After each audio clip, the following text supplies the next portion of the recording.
Le rendez-vous hebdomadaire de l'Académie de la réussite totale a rassemblé ce vendredi 14 novembre 2025 les membres et coachs du FIAD Europe lors d'un webinaire Zoom dirigé par le président Patrick Vignon. Je m'engage à regarder le côté ensoleillé de chaque chose et à transformer mon optimisme en action.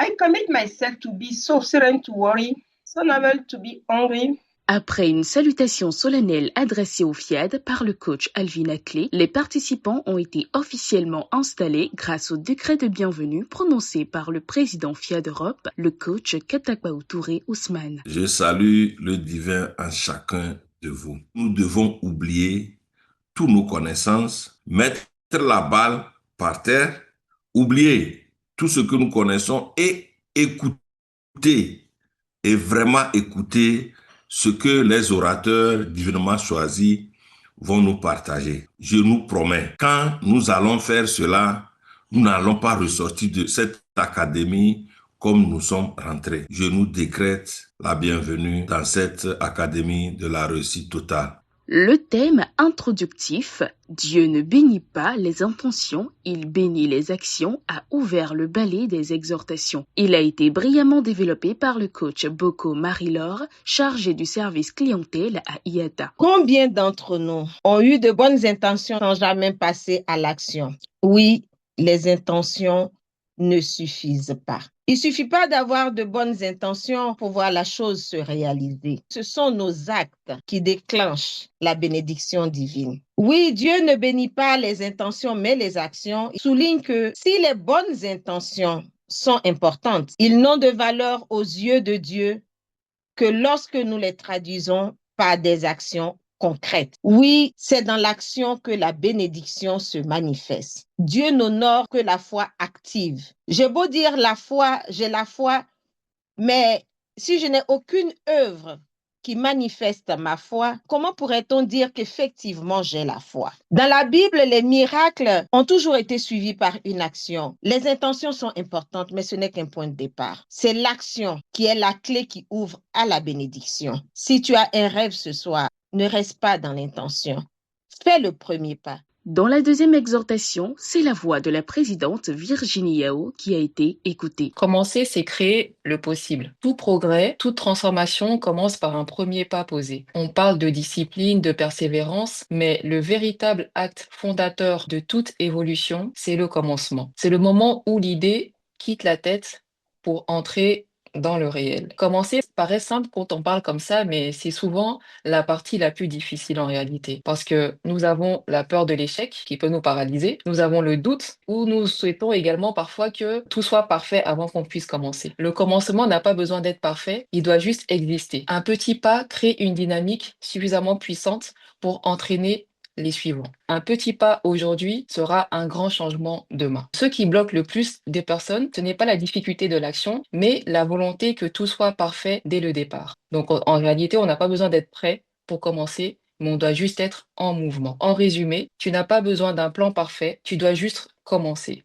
Même petit, même de manière imparfaite, mais maintenant. L'admiration, le carburant oublié de l'amour, a été le thème développé dans la troisième exhortation par le président FIAD Allemagne, le coach Rodrigue Guidigonsou. C'est quoi l'admiration? C'est un sentiment de joie et d'épanouissement devant ce qu'on juge supérieurement beau, supérieurement grand, quelque chose que l'on apprécie sincèrement du fond du cœur. L'admiration nourrit l'amour, favorisant le respect et la complicité dans la vie de couple.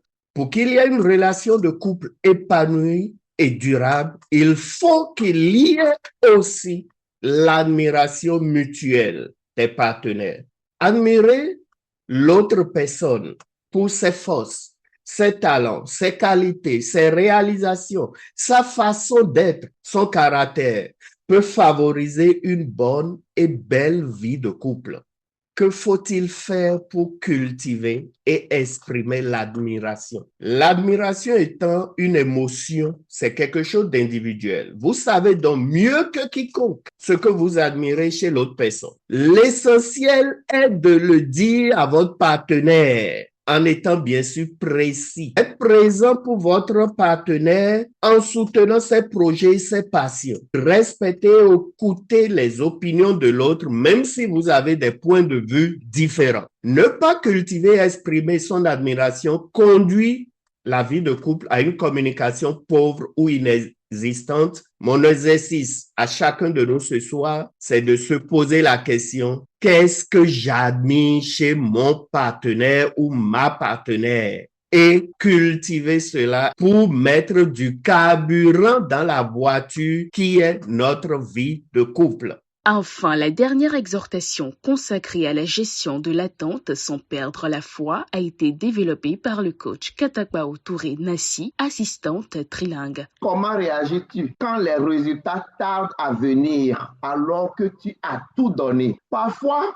Dieu ou la vie te met dans une saison d'attente, non pas pour te punir, mais pour t'enraciner. Tu ne vois peut-être pas de fruits, mais quelque chose pousse en profondeur. C'est dans l'attente que vous construisez la foi. La foi, ce n'est pas une certitude aveugle que tout va arriver. C'est la conviction profonde que quoi qu'il arrive, le processus vous transforme en quelqu'un de plus fort, de plus sage, de plus aligné. C'est dans l'attente qu'on apprend à croire sans voir, à agir sans applaudir, à persévérer sans résultat visible et à découvrir que ce que tu appelles retard n'était en réalité qu'une préparation. La séance s'est poursuivie avec un temps de questions, d'apports et commentaires de la part de quelques participants. Pour clôturer ce riche moment, un atelier de programmation a été animé sous la conduite du coach Donou Pélagie, assistante médicale. Je renonce à ma nature humaine, à cette condition charnelle. Revigorés et nourris de nouvelles connaissances, les participants se sont donné rendez-vous pour la semaine.